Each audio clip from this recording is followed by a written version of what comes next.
Yang saya hormati tokoh masyarakat Karusa. Di sini ada Bapak Rino, Bapak Ambosari. Yang saya hormati tokoh pemuda, tokoh agama, dan ibu-ibu ya. Oh, di sini ada tokoh dari Sanjango juga. Selamat datang Pak Ustaz dan teman-teman. Tadi kita hibur ini untuk melupakan masalah ya, terutama teman-teman dari Sanjango ini banyak masalahnya. Terima kasih Pak sudah sempat hadir. Jadi alhamdulillah saya tadi kesini nih tidak sangka kalau ramai begini acaranya, karena saya tanya teman-teman ini hanya kampanye terbatas, tapi luar biasa. Aplaus untuk Kecamatan Karusa. Terima kasih semua. Insya Allah kita akan pertahankan sampai hari terakhir ya. Nomor 3 ya. Alhamdulillah. Jadi mungkin sudah banyak kenal saya, tapi saya ulangi lagi karena mungkin banyak sahabat-sahabat kita yang baru bergabung di sini. Jadi nama lengkap saya itu Haris Salim Simpring. Saya berasal dari Polewali Mandar. Ibu saya asli Polewali, Binuang. Ayah saya Bugis Hidrat, Mas Sepe. Mega oke kapan kan? Oh, banyak Bugis. Mandar juga banyak ya. Jadi istri saya ini Bugis Mandar, Mandarnya dari Mapilin. Terus saya mengambil wakil dari luar Pulau Jawa, Pak. Barang antik ini. Antik Special Edition. Jadi saya mengambil Pak Komang Budi Arcana. Tentunya ini bukan sembarang dalam menentukan pilihan.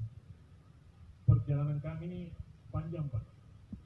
Seperti diceritakan oleh Pak Komang tadi, kita memulai karir politik ini dari awal. Dari awal, Pak. Saya tahu sekali ini Pak Komang, dia ini anak petani. Tidak punya apa-apa. Tapi kelebihannya sederhana. Banyak yang melakukan komunikasi politik dengan saya, Pak.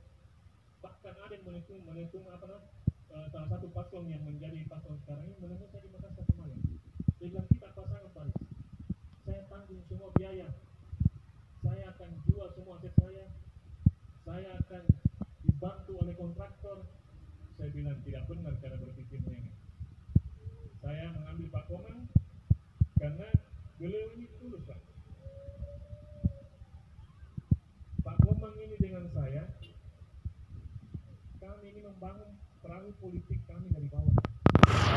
Bapak bisa saksikan semua mungkin. Kami memulai 2015 kemarin, saya ingin masuk pilkada. Pak Komang ini di sukses saya kemarin, sama-sama kami keputus jadi, tapi belum jodoh, anaknya belum ditakdirkan untuk maju. 2022 lagi, 2019 ya, kita mencoba lagi. Ada lagi satu partai yang hilang, satu kursi, nggak jadi lagi maju. Saya berhenti ketemu dengan Pak Komang di situ. Baru saya ketemu kemarin pada saat fit and proper test di Jakarta. Betul Pak Komang ya? Jadi selama sudah pemilihan 2019, saya tidak pernah ketemu. Ini uniknya juga di barang, Pak. Unik sekali. Saya ketemu pada saat fit and proper test di DPP PKB. Terus saya lihat, loh, kok ada Pak Komang ini? Nah, di situ belum klik. Jadi kami sama-sama memulai prosesnya secara alami. Nah, alhamdulillah ternyata DPP PKB setelah memperhatikan hasil survei itu memberikan rekomendasi kepada saya. Terus belum selesai transisi, Pak. Saya masih membutuhkan 2 partai lagi untuk lolos. Dan ini Pak, kalau kita melihat ini betul-betul sejarahnya pasangan Harisma terpilih maju di pilkada ini, kita berdarah-berdarah, Pak. Saya dengan Pak Komang itu waktu di Jakarta tidak pernah tenang, Pak. Tidak pernah tenang. Di sisi kanan ada yang mengganggu, di sisi kiri ada yang mengganggu. Kalau yang kanan ini mengambil kader PDI juga, cuma niatnya lain, ingin menghalangi kita untuk tidak jadi maju di Pilkada Mamuju Tengah. Yang satu ini lebih bahaya lagi, karena kekuatan besar yang dipakai untuk menghalangi kita. Tapi ternyata dalam perjalanannya bisa dikatakan saya dan Pak Komang lolos ini Pak karena takdir, atas bantuan Tuhan. Atas bantuan Tuhan. Mungkin Bapak tahu bahwa P3 ya tidak punya kursi di Mamuju Tengah. Pada saat PDI belum melakukan rekomendasi, saya hanya memegang 2 rekomendasi Pak, PKB dengan P3. Nah, cuma sayangnya P3 ini belum mempunyai kursi, Sementara saat itu yang berlaku adalah perhitungan kursi.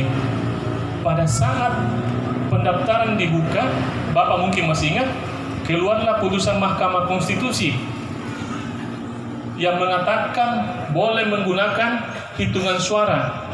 Nah, hiduplah P3. Jadi PKB dengan P3 itu sudah cukup untuk mencalonkan, sambil kami menunggu rekomendasi dari PDIP. Akhirnya lawan-lawan politik kami ini down, karena meskipun dihalangi kita di PDIP, tetap kami sudah lolos juga. Kami hanya sisa menunggu rekomendasi di PDIP. Dan di hari kedua, Ibu Megawati memutuskan dan mengeluarkan rekomendasi bahwa yang berhak menerima rekomendasi adalah pasangan Harisma di Pilkada Mamuju Tengah ini. Tepuk tangan dulu. Hari kedua Pak, hampir terlambat. Saya berangkat lagi. Saya mendaftar di hari terakhir Pak ya. Di hari terakhir, itu pun dikasih jadwal malam sama KPU. Dikasih, padahal ini kita ingin mendaftar siang, nggak dikasih. Dikasih jam 9.30 malam. Lagi 2,5 jam baru tutup.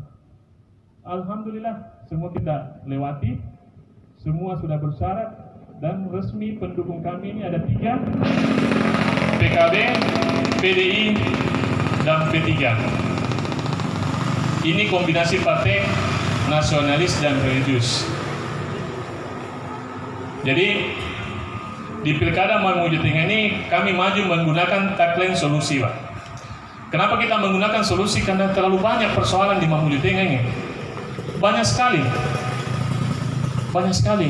Masyarakat Mamuju Tengah itu tidak butuh alasan, saya lihat. Karena selama ini kan yang bisa kita dengar itu tidak cukup APD, COVID, tidak cukup APD, COVID kan itu Bapak biasa dengar kan? Ya, betul. Nah, akhirnya kami berpikir, ini tidak benar Pak Komang. Kita ini maju harus menjadi solusi di Mamuju Tengah. Makanya lahirlah tagline kami solusi. Jadi insya Allah setiap persoalan yang ada di Mamuju Tengah ini kita akan carikan solusi Pak, bukan carikan alasan.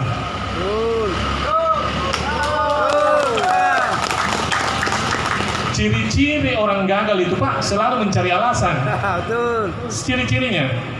Ciri-ciri orang sukses itu selalu mencari solusi. Jadi insya Allah ketika kami terpilih ini, ketika Bapak membutuhkan sesuatu, kita akan carikan solusinya, bukan carikan alasannya. Karena kalau alasan itu 1000 alasan bisa kita gunakan.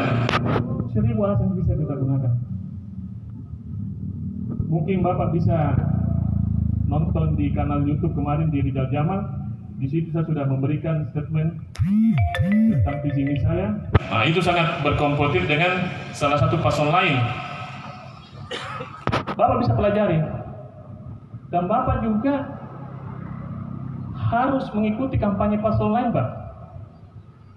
Harus kita ikuti supaya betul-betul kita paham visi misinya apa, terus apa bisa kita jadikan pemimpin nanti ketika terpilih. Jangan memilih buta. Jangan memilih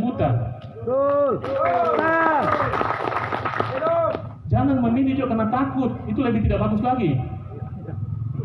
Lebih tidak mendidik gitu. Tidak menyelesaikan masalah. Ujung-ujungnya nanti ini penyesalan saja. Penyesalan Pak. Jadi saya dengan Pak Komang ini membangun karir politik Pak bukan secara instan. Kami 10 tahun hampir ini menjadi oposisi di Mamuju Tengah. 10 tahun, Pak. Bapak bisa ingat itu 2015 itu, 2014 sampai 2024. Dalam masa jadi oposisi itu, Pak, kami mendapatkan banyak tawaran, bargaining, APBD, tapi kami tolak. Karena kalau saya terima, saya tidak bisa mengkritik lagi. Saya tidak bisa mengkritik. Bisa Bapak cek, apa pernah saya menikmati APBD Mamuju Tengah? Pak Koman juga begitu, apa pernah menikmati APBD Mamuju Tengah? Tidak pernah itu, Pak. Kami lebih memilih mencari uang di tempat lain. Tidak mudah itu yang dikatakan oposisi. Tidak mudah. Makanya juga masyarakat harus cerdas. Kalau ada oposisi yang tiba-tiba muncul, itu kita cek dulu baik-baik latar belakangnya. Betul tidak ini oposisi? Betul tidak ini mereka niatnya ingin melakukan perubahan? Jangan sampai ini hanya sandiwara politik. Ini politik, Pak. Makanya masyarakat harus cerdas menilai mana betul-betul kandidat yang dapat dipercaya. Karena satu kali salah memilih, 5 tahun Pak menderita dia. 5 tahun. 5 tahun. Seandainya bilang 1 minggu, tidak masalah, Pak. 5 tahun kita menderita. Jadi, aku yakin, Pak, saya dan Pak Komang ini secara politik mandiri. Kami membangun perahu politik kami, Pak, dari bawah. Kami buat perahu politik kami dan kami gunakan. Jadi ketika ada kerusakan, kami mampu memperbaiki. Karena kami yang buat. Berbeda dengan orang-orang lain, Pak, yang disiapkan perahu pesiar oleh orang tuanya, sisa dia pakai berlayar. Begitu rusak,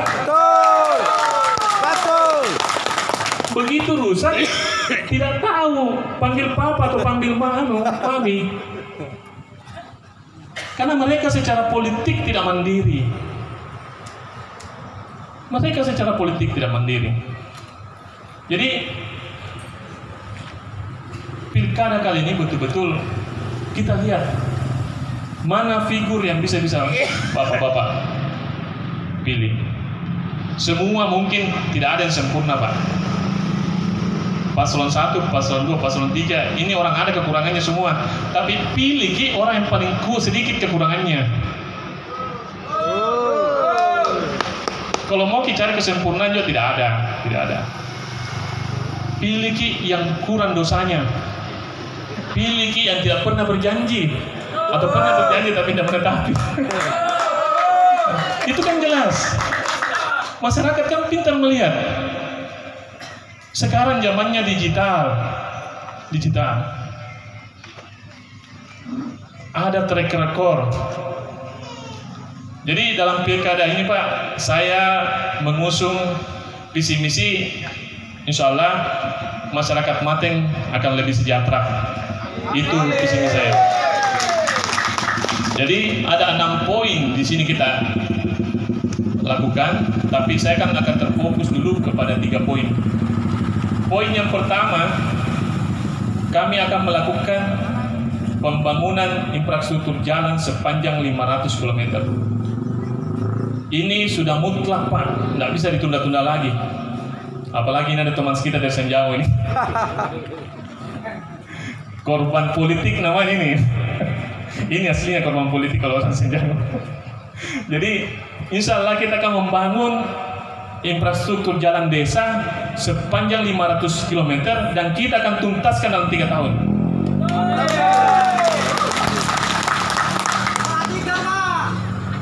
Insya Allah, semua tenang. Jadi, mengapa 500 km? Saya kan waktu menjabat anggota DPR Provinsi, Pak, saya biasa keliling. Dari 54 desa ini, saya lihat, oh kayak Benggaulu itu ada butuh sampai 5 kilo. Sanjango itu 10 kilo. Jadi kita asumsi 54 desa, 500 kilo ini insya Allah cukup. Saya pegang datanya itu. Nah, jadi ada juga yang kemarin membantah siapapun bupatinya kalau terpilih. Bapak lihat di YouTube kan? Ya. Nonton? pernyataan siapapun bupati yang kau terpilih tidak akan bisa menyelesaikan persoalan jalan ini sepanjang APBD-nya tidak naik. Nah, saya sudah jawab di YouTube juga. Kalau paslon nomor 3 ini salah bisa. Kami sudah menghitung postur APBD Mamuju Tengah dengan tim pakar saya. Kita lihat bukannya kecil, Pak. 680 miliar itu memang kecil secara angka. Secara angka ya. Ini jangan kita dibodoh-bodohi ya. Kalau kita bandingkan Polman, karena saya kan dari Polman, 1,4 triliun itu memang jumlahnya besar. Tapi Polman itu sebenarnya paling kecil kasnya. Di antara kabupaten di Mamuju, di Sulawesi Barat ini, 1,4 triliun dibagi 360.000 jiwa itu dapatnya cuma 3 juta Pak satu penduduk. Jadi kalau mereka APBD-nya dipakai bantu penduduk, maksimal 3 juta habis nih. Kita breakdown ke wilayah per kecamatan, satu kecamatan itu dia hanya dapat sekitar 25 miliar saja. Kalau Mamuju Tengah 680 miliar, kita bagi dalam 100.000 penduduk ya, itu jatuhnya 6.800.000. Berarti kita 2 kali lipat lebih banyak Pak daripada Polman. Jadi jangan kita mau selama ini dibodoh-bodohi. Karena menghitung itu APBD bukan dari angkanya kita lihat, dari posturnya. Ini yang tidak dipahami orang semua dan tidak dijelaskan juga baik. Sama aja dengan rumah tangga saja. Makin banyak anaknya, otomatis maka dapatnya makin sedikit. Ini logika yang gampang ya, kita terima. Makin sedikit anaknya, otomatis makin banyak. Itu salah satu contohnya. Dan program jalan 500 km ini Pak kita masukkan dalam visi misi. Berbeda, nah, makanya saya bilang masyarakat juga harus cerdas ya. Sekarang kan sudah dipublish itu visi misi. Ada tadi kan dibagi itu kan ada. Bapak buka itu. Jadi itu adalah program kerja kami. Dan pasangan karisma ini memasukkan memang pembangunan jalan di visi misi mereka. Karena saya kemarin juga kaget, ada paslon lain yang akan membangun jalan desa sepanjang 1000 kilo. Nah, ini yang lucu, saya bilang, oh berarti ada yang meniru. Setelah saya cek di visi misinya, mereka ternyata tidak masukkan. Berarti ini namanya gimmick, pemanis Pak. Karena visi misi itu ketika terpilih itu yang akan kita kerjakan. Jadi kalau tidak masuk dalam visi misi bisa jadi tidak dikerjakan karena tidak ada ikatan. Belum lagi jumlahnya. Nah di sini juga jumlahnya 1000 kilo katanya dia mau bangun. Kalau 1000 Pak itu sama dari Makassar ke Palu. Iya. Jauh sekali. Jadi dilewat di Karosa ini jalan desanya. Jadi ini contoh pernyataan yang tidak berdasarkan data. Harusnya itu disurvei dulu berapa sih sebenarnya kebutuhan jalan desa kita, baru kita mengeluarkan statement. Jadi ini sudah bisa kita menilai bahwa apa yang dia keluarkan itu belum dihitung secara baik-baik, perencanaannya belum dikerjakan secara baik-baik dalam mengeluarkan statement. Jadi insya Allah Pak, kami berjanji dan kami berikan waktu. Kalau pasangan lain itu Pak mungkin berjanji tapi tidak dikasih waktu. Bisa saja 10 tahun, 20 tahun, kan mereka tidak terikat oleh janji. Mereka tidak terikat oleh janji. Tapi kami terbiasa bekerja dengan waktu. Karena kebetulan saya ini background saya pengusaha, saya itu terbiasa bekerja dengan deadline waktu. Berapa lama? Pasti. Jadi makanya juga bapak-bapak harus cerdas juga. Kalau dijanji langsung tanya berapa lama. Langsung sekali tanya. Kalau ada paslon berjanji begini, tanya kapan, berapa lama. Itu harus supaya ada kejelasan Pak. Kalau dijanji tanpa ada batas waktu percuma. Itu bisa molor. Saya kemarin ke Toba Ampat kemarin di sana, teman-teman mama saya bilang saya dijanji jalan ini Pak waktu masih putih, masih hitam rambutku. Sekarang ini sudah putih, tidak selesai itu jalanan tidak ada. Tidak selesai. Jadi tidak usah bersedih teman-teman Sanjango. Ada samanya di Toba 4 itu. Bahkan ada lebih parah lagi di Toba 8. Di Toba 8 itu Pak, bayangkan masyarakat di sana bilang, Pak Aris, kami di sini tidak miskin, tapi dimiskinkan Ki. Dimiskinkan karena kasihan masyarakat di sana itu. Tanahnya subur, tapi akses jalan tidak bagus. Akses jalannya tidak bagus.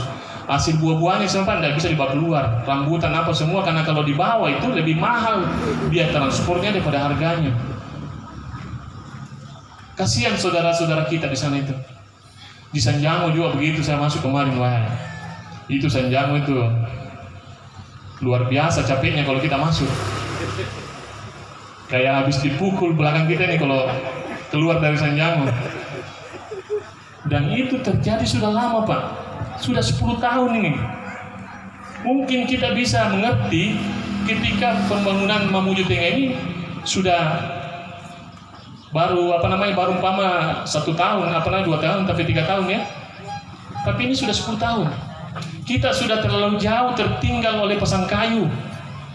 Padahal kita itu terbentuk hanya beda 5 tahun saja Pak, kalau tidak salah.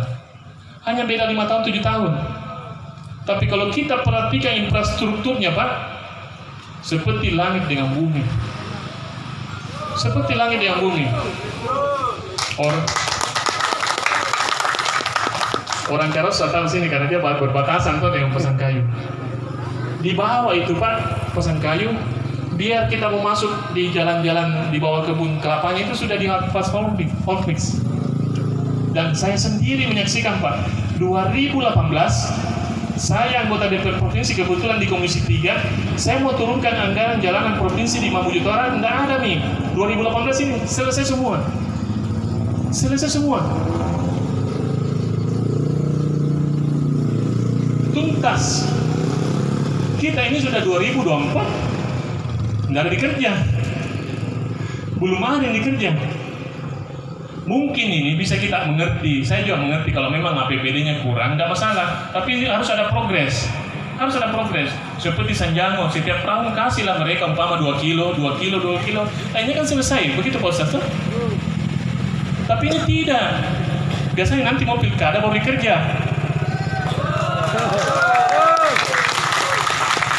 Saya lewat di Mora, di Kadaila. Oh, itu ciri-ciri pilkada itu. Kalau pilkada sudah dekat, alat bertindak.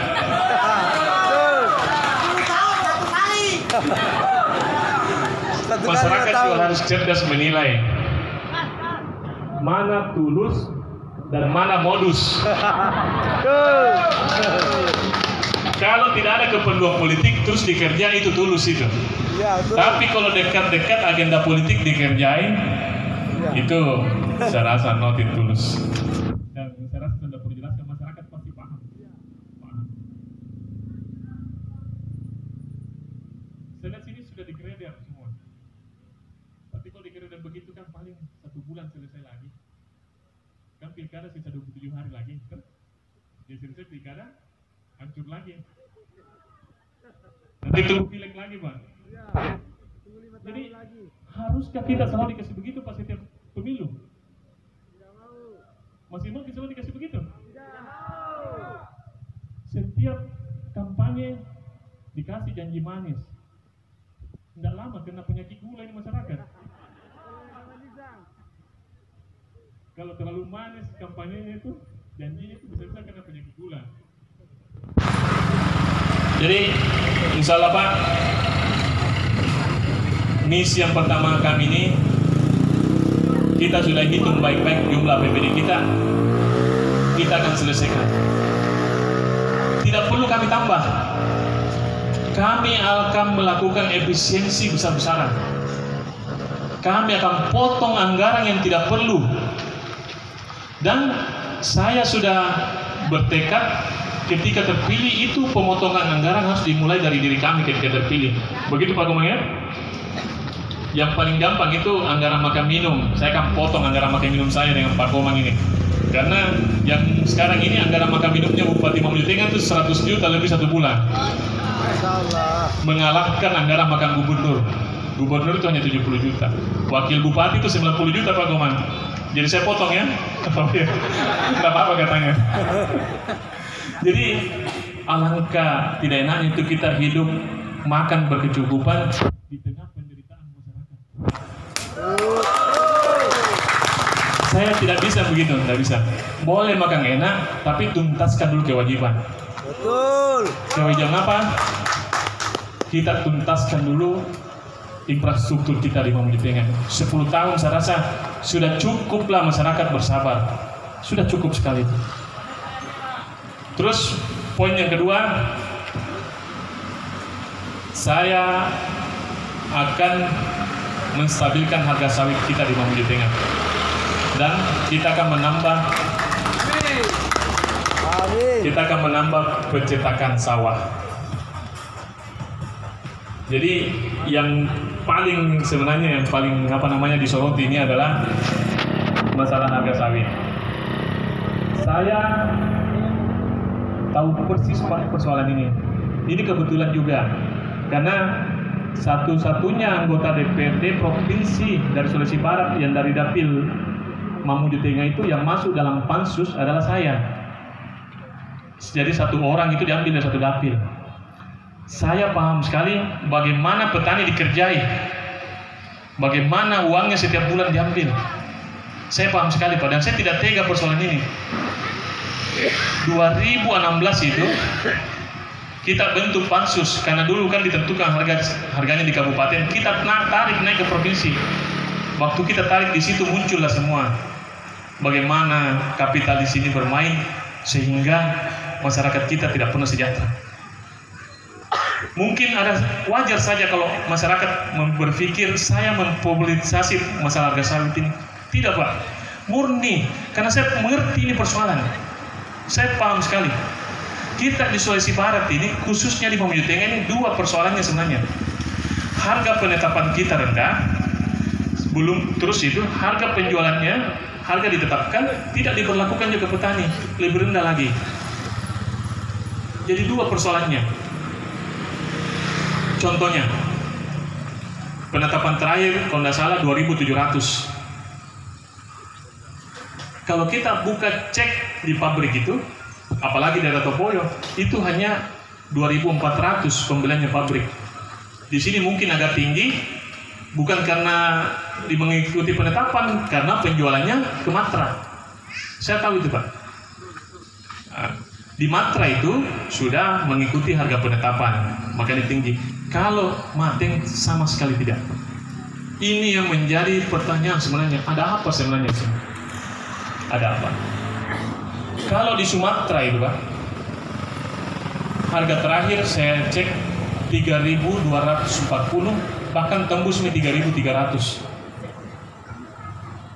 Kalau ditetapkan 3.300, itu dibeli di atasnya lagi 3.400, 3.500.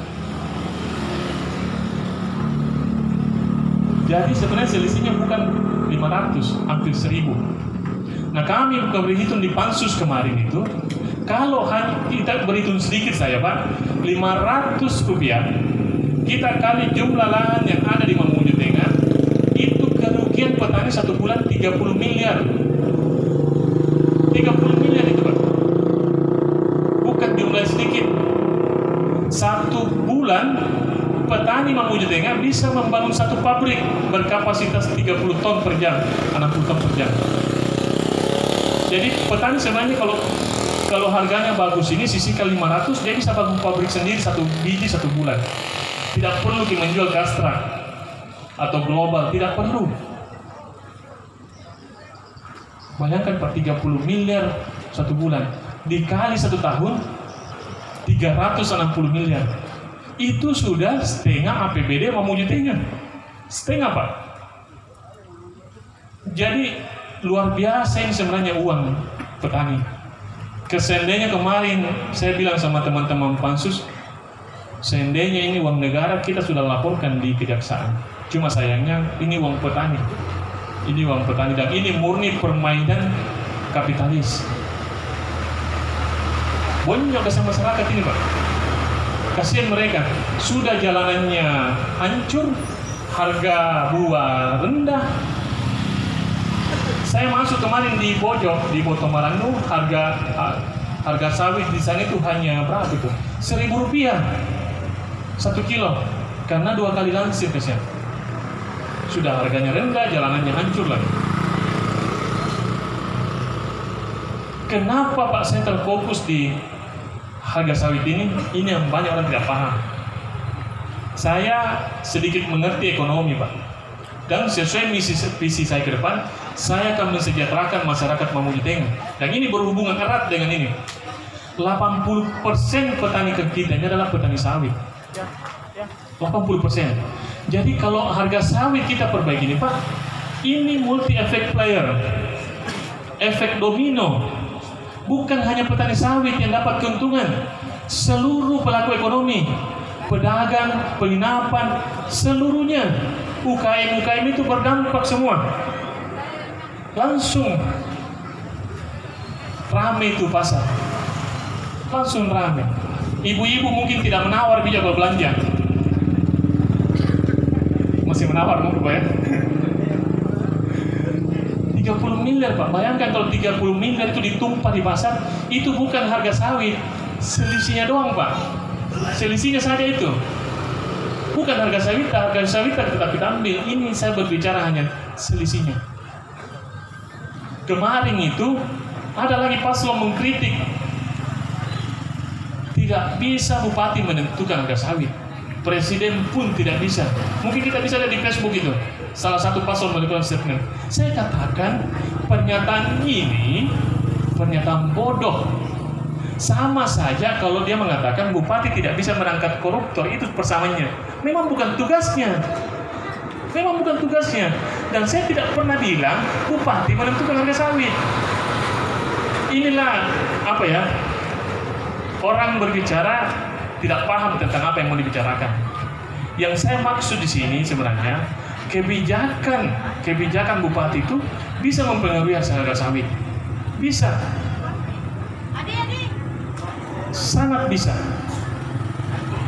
Sangat jelas itu di aturan Permentan 18, kalau pabrik tidak membeli harga sesuai yang ditetapkan itu bisa dicabut izinnya.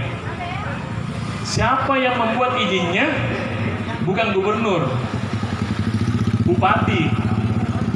Sekarang saya tanya, pernah enggak pemerintah Mamuju Tengah mengeluarkan surat teguran kepada perusahaan, menegur pabrik membeli harga di bawah? Pernah Ki? Nggak ada itu. Ini yang saya bingung Pak. Apakah pemerintah Mamuju Tengah tidak paham atau pura-pura bodoh? Dan saya waktu pansus itu dua kali saya melakukan kunjungan kerja ke Pemda Mamuju Tengah dan diterima langsung oleh Sekda, dan kami sudah jelaskan persoalannya. Dia tahu itu, atau dia tidak mengerti, atau pura-pura bodoh, saya Allah alam. Pansus 2 kali berkunjung menjelaskan kondisi ini, bahwa yang bisa memperbaiki ini di sawit ini hanya bupati, bukan gubernur. Karena di Permentan itu diatur.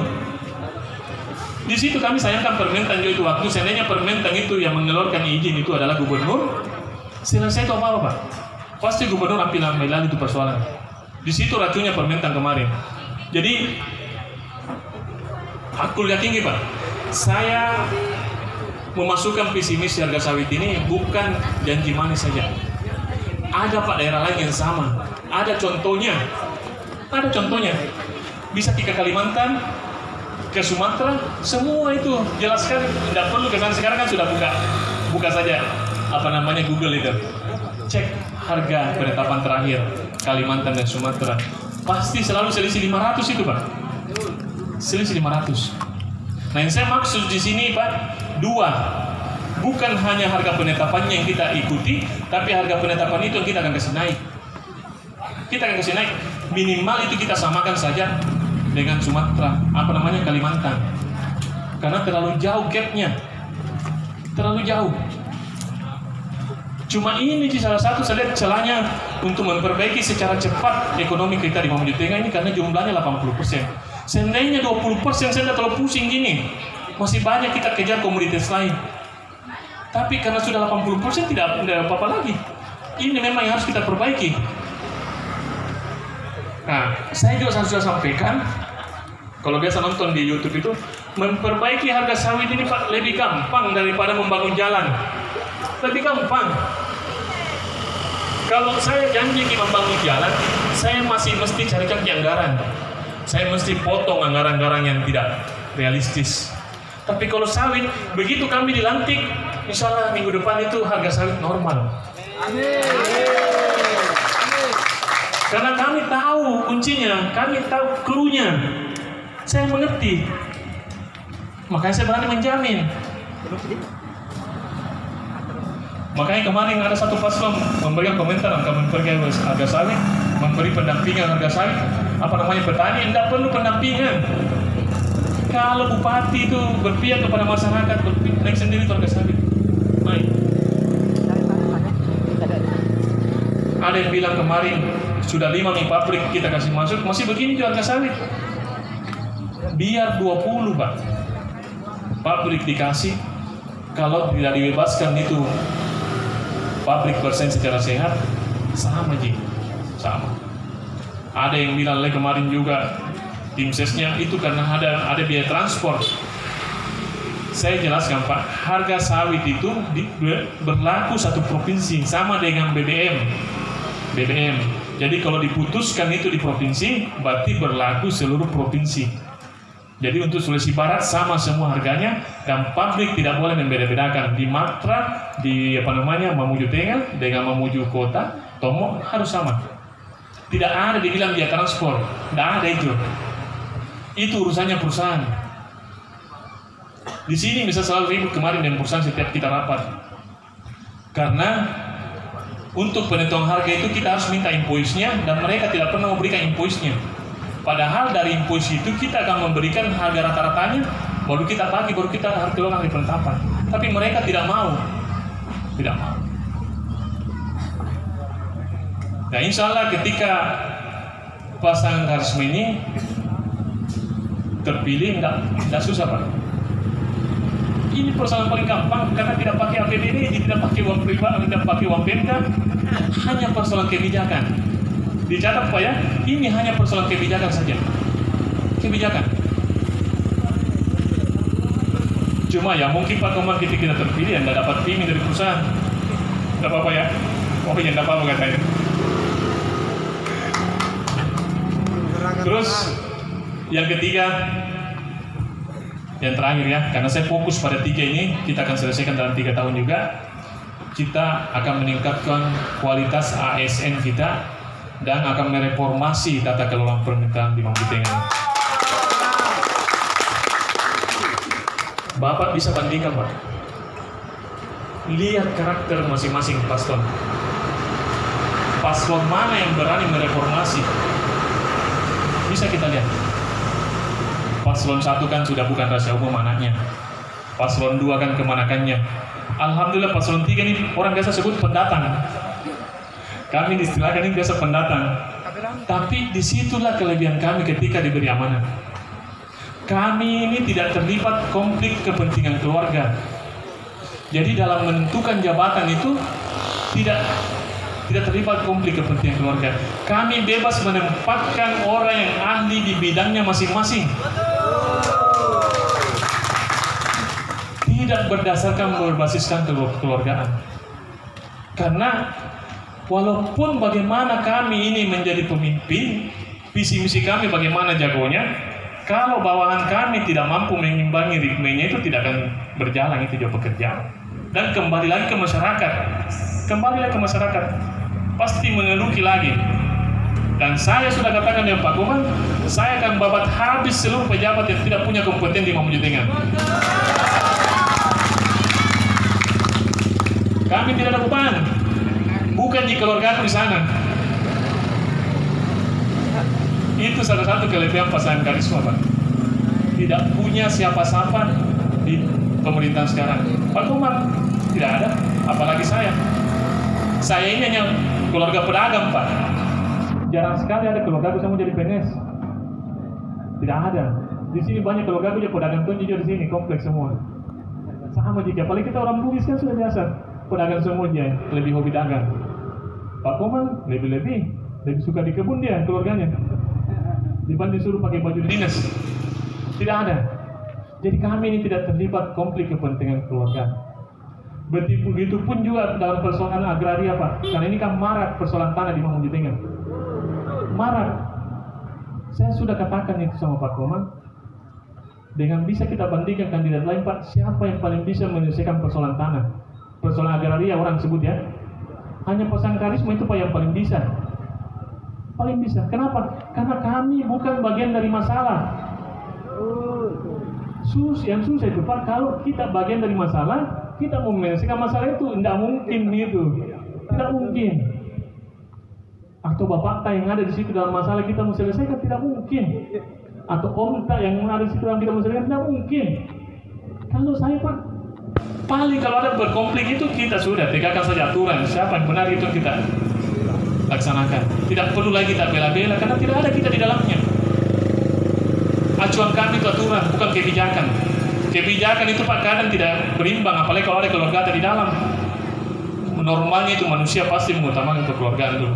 Itu normalnya Pak, secara naluri kemanusiaan pasti mengutamakan kekeluargaan. Dan disitulah kelebihan kami. Kami tidak punya Pak keluarga di dalam. Jadi insya Allah Pak 3 poin ini insya Allah kita akan selesaikan dalam 3 tahun. Tepuk tangan. Dan saya berjanji kepada masyarakat, bukan cuma di Kanosa, bahkan di kanal YouTube ya, saya boleh dicek nanti. Kasih, kalau saya tidak 3 tahun tidak tuntaskan ini, semua yang apa saya janjikan ini, saya dengan Pak Koman akan mundur jadi bupati.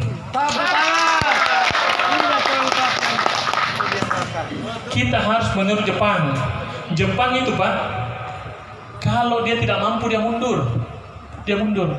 Berbeda kita di sini, apalagi Manteng 10 tahun tidak mampu masih mau lagi.